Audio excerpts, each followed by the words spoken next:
the basketball. You see Luka trying to throw it. It looked like he almost tried one of his circus shots. He was going to take. Luka Doncic's announcement has sent shockwaves through the NBA world.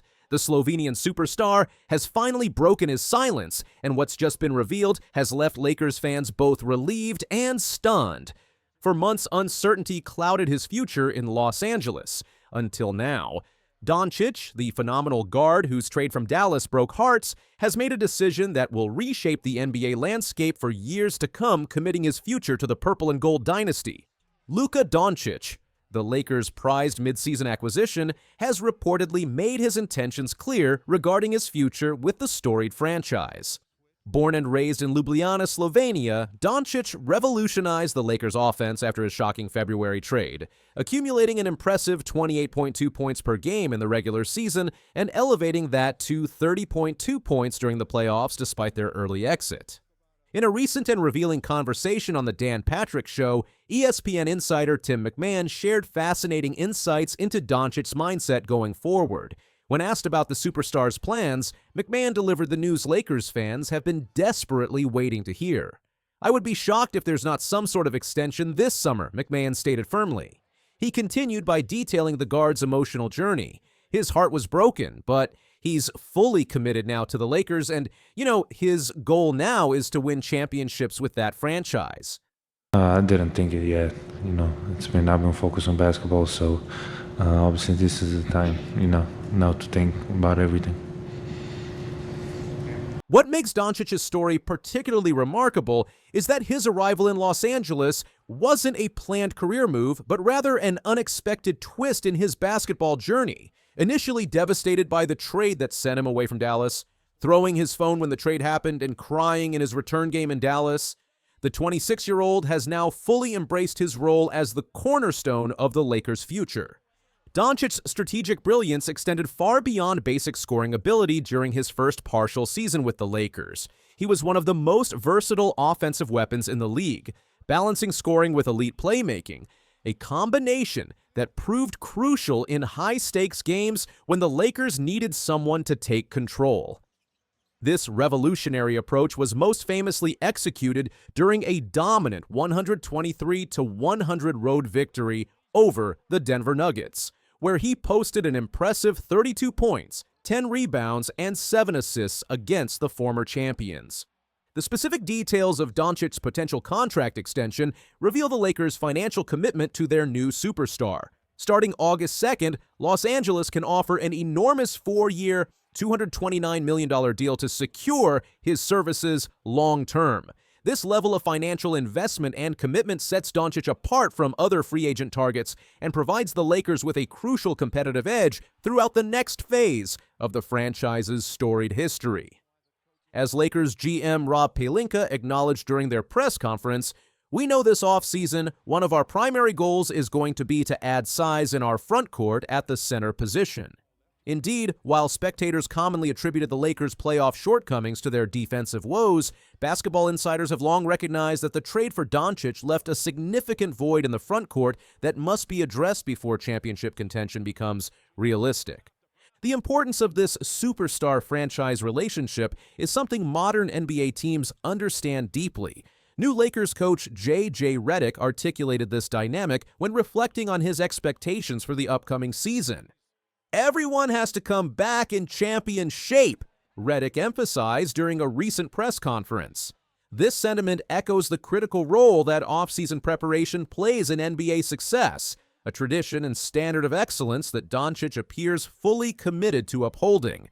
Doncic's influence at the Lakers extends far beyond his on-court expertise. He is poised to become the central figure in the organization during its next successful period, establishing performance standards and a culture of excellence that will permeate every aspect of the team's identity. Under his leadership, the Lakers aim to become the dynasty that will define the NBA's next era and help establish the franchise's 18th championship banner. Even beyond his NBA commitments, Luka Dončić stays active in international basketball. While many stars decline national team duties, he confirmed his participation in Eurobasket 2025 starting August 27th. He's expected to join the national team with his personal support team, including longtime fitness coach Anze Machek and physiotherapist Javier Barrio Calvo, ensuring he maintains peak physical condition as he balances national pride with Lakers preparation. Doncic's impact goes way beyond the individual stats. He has helped reshape how the Lakers operate today, from offensive strategy to fourth-quarter execution. He stands as one of the most uniquely talented players in the league. A massive honor that proves just how important his commitment is to the Lakers' future success. For those who truly understand the NBA's competitive landscape and the complexity of building championship rosters, Doncic's reported commitment represents far more than just another contract extension or mechanical roster move. It embodies an unwavering pursuit of excellence, adaptability, and strategic innovation that could define an entire era of Lakers basketball.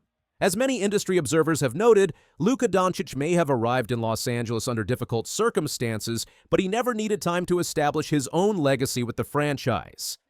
The recent playoff exit serves as a fitting reminder that building championship teams requires more than just star power. It also provides an important lesson that behind every great player stands a supporting cast of dedicated professionals whose contributions, while often overlooked by casual fans, are absolutely essential to championship success at the NBA's highest level. Doncic's story goes beyond basketball, showing the power of resilience and mental fortitude in the face of unexpected career changes. His journey proves that adaptation, commitment, and dedication can reshape not just single games, but the entire future of one of sport's most storied franchises. From his early days in Slovenia to becoming an NBA superstar now pledging his future to the Lakers, Luka Dončić has left his mark on countless moments that will help define the next chapter of basketball history. As the NBA world celebrates this latest revelation about Doncic's commitment, it's worth reflecting on the full scope of his potential impact on the Lakers. Beyond the impressive statistics, 28.2 points per game with the Lakers and 30.2 in the playoffs, lies a legacy of excellence that continues to influence how championship teams operate today.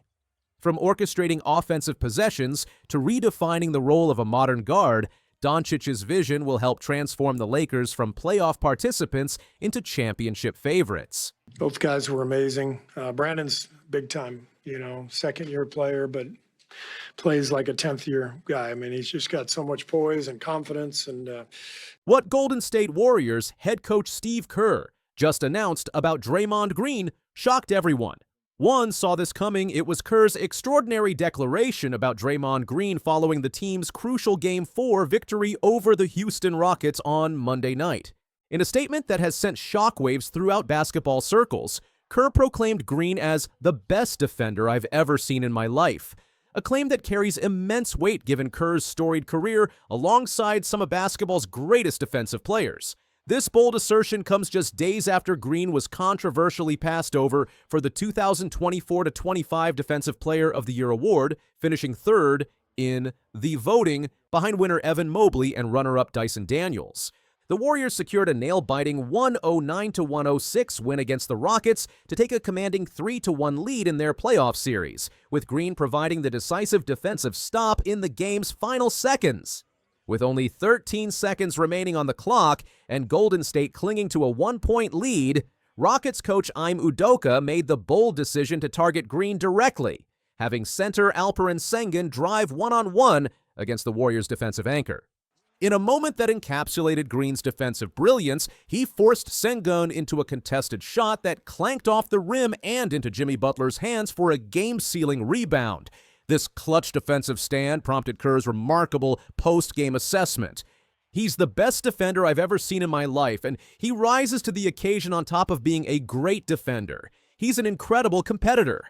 Kerr told reporters after the game, "I've seen it for 11 years. Game on the line. Draymond making a stop. It's like having Steph Curry take the shot." When asked to quantify his confidence in Green securing a stop with the game on the line on a scale from 1 to 100, Kerr didn't hesitate. "I feel like 100. What makes Kerr's statement so surprising is who he used to play with.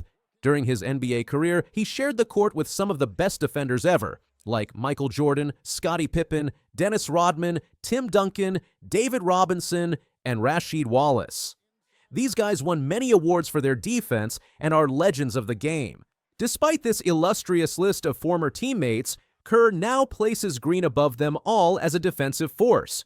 For context, Rodman was a 2-time Defensive Player of the Year and 7-time All-Defensive First Team selection, while Pippen made the All-Defensive First Team 8 times.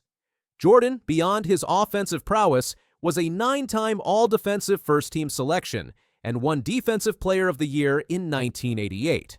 Duncan, meanwhile, was a 15-time All-Defensive Team selection. The timing of Kerr's comments has led many NBA analysts to interpret them as a subtle critique of the recent Defensive Player of the Year voting results. Green finished third in the DPOY race despite his central role in the Warriors' defensive schemes. Cleveland's Evan Mobley won the award, with New Orleans' Dyson Daniels finishing second. Throughout his career, Green has established himself as a defensive force, winning the Defensive Player of the Year award in 2017 and being named to the NBA's All-Defensive Team 8 times. However, Kerr's recent comments elevate Green's defensive legacy to unprecedented heights, placing him in a category above all others in the coach's estimation. Monday night's Game 4 was marked by intense physicality and numerous confrontations. Green was involved in multiple scuffles and incidents with Rockets players, including notorious agitator Dylan Brooks. The Rockets had employed unique tactical approaches against Green throughout the series, but these strategies proved less effective in Game 4 as Green delivered a brilliant defensive performance. Green's statistical impact in the game wasn't particularly eye-catching. He finished with 6 points, 8 rebounds, 2 assists, and 5 personal fouls.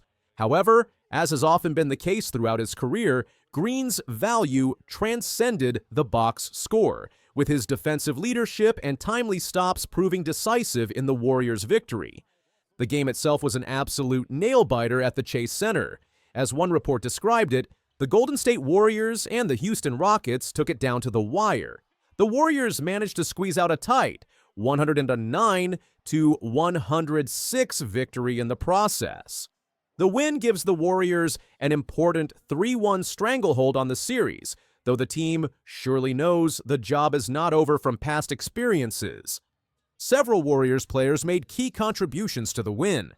Jimmy Butler was noted as having a great game, while rookie Brandon Podziemski stepped up significantly. However, it was Green's defensive stop in the final seconds that sealed the victory and prompted Kerr's remarkable proclamation. Despite the recent DPOY snub, Green has maintained a gracious public stance regarding Mobley's victory. According to reports, Green had nothing but nice things to say about Evan Mobley's win. However, he did express displeasure with Cavaliers guard Darius Garland for taking shots at him while defending his teammates' DPOY victory, something Green felt wasn't warranted. The Warriors-Rockets series has been marked by intense physicality and strategic adjustments. Game 4 featured multiple scuffles and incidents, with Green often at the center of these confrontations. The Rockets had been implementing a unique tactic against Green throughout the series, though it wasn't as successful in Game 4 as the Warriors took control. Kerr emphasized the importance of Green's continued defensive excellence as the Warriors prepare for Game 5 in Houston, with a chance to close out the series on Wednesday. To close out the Rockets in the first round, the Warriors will need Green to continue defending at this level in Game 5, one report noted. The unexpected nature of Kerr's statement, comparing Green's defensive stops to Stephen Curry's legendary shooting, has reignited debates about Green's place among the all-time great defenders in NBA history. By equating a defensive stop by Green to a shot by Curry, widely considered the greatest shooter in basketball history, Kerr has placed Green's defensive impact in the highest possible context. Kerr's comments also highlight the special 11-year relationship between coach and player. Since taking over as Warriors head coach in 2014, Kerr has witnessed Green's defensive brilliance firsthand through multiple championship runs. This longevity has given Kerr a unique perspective on Green's defensive abilities and competitive fire, qualities that have been essential to Golden State's dynasty. With the Warriors flying high and now just one win away from advancing to the second round, Green's defensive leadership remains as crucial as ever to their championship aspirations. As the team looks to close out the series in Houston, Kerr's extraordinary endorsement of Green's defensive prowess serves as both a recognition of past excellence and a rallying cry for the challenges that lie ahead. Well, the Avs and Nuggets now turn their attention to the playoffs. The Nuggets will start on Saturday. Today, we heard from the team president, Josh Kroenke. First time he's been talking out loud about the firings of head coach Michael Malone. And Denver Nuggets vice chairman Josh Kroenke has sent shockwaves through the NBA community with his stunning press conference on the controversial dismissals of head coach Michael Malone and general manager Calvin Booth. What was intended as damage control has instead left many viewing his comments as a public humiliation of the coach who delivered Denver its first ever NBA championship. In a nearly 30-minute media session Monday, Kroenke made the jaw-dropping admission that he had been contemplating firing Malone since November, just months after the coach led the franchise to its first title in 47 years.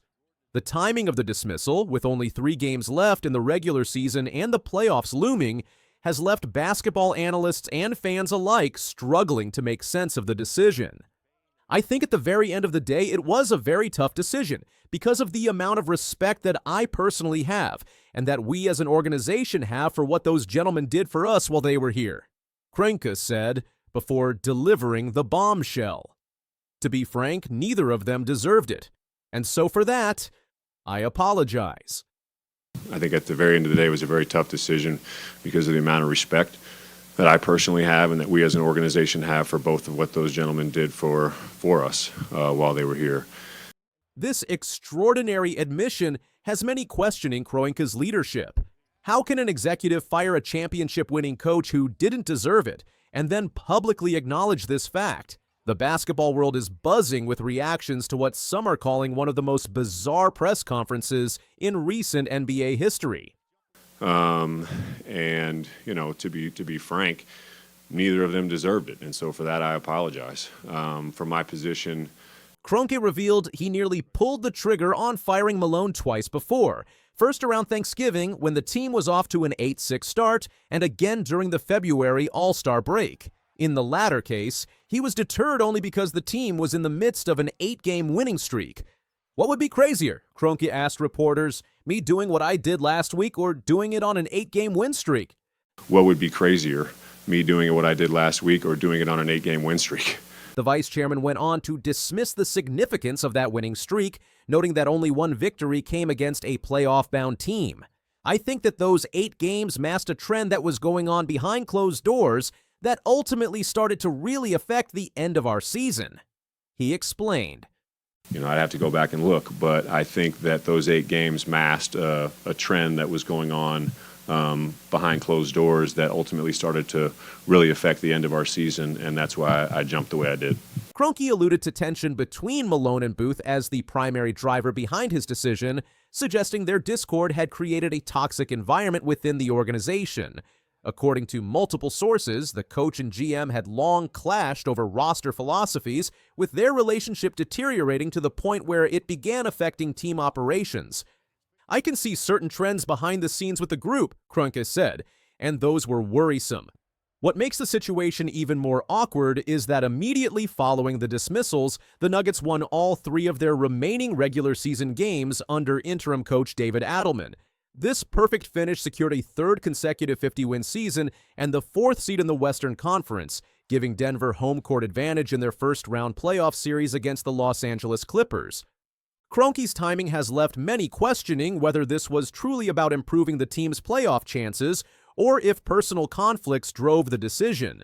The Nuggets vice chairman claimed he made the move with the hope of kind of rejuvenating the energy of the group and reestablishing some positive thoughts before the playoffs.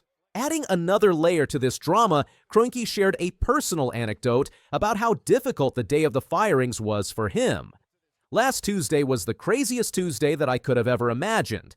I had the worst morning that I've had in over 10 years with the Nuggets, followed by the most amazing afternoon I could have ever asked for with the Arsenal Football Club, Kroenke said, referencing his family's ownership of the English soccer club. We beat Real Madrid 3-0 in the quarterfinals of the Champions League. On a human level, that was a rough Tuesday for me. It was all over the place. In their quarterfinals of the Champions League, and we're going into Spain this week, with a chance to advance. They need to stay focused. They got a lot of things that they're dealing with too, but on a human level, that was a rough Tuesday for me. It was all over the place.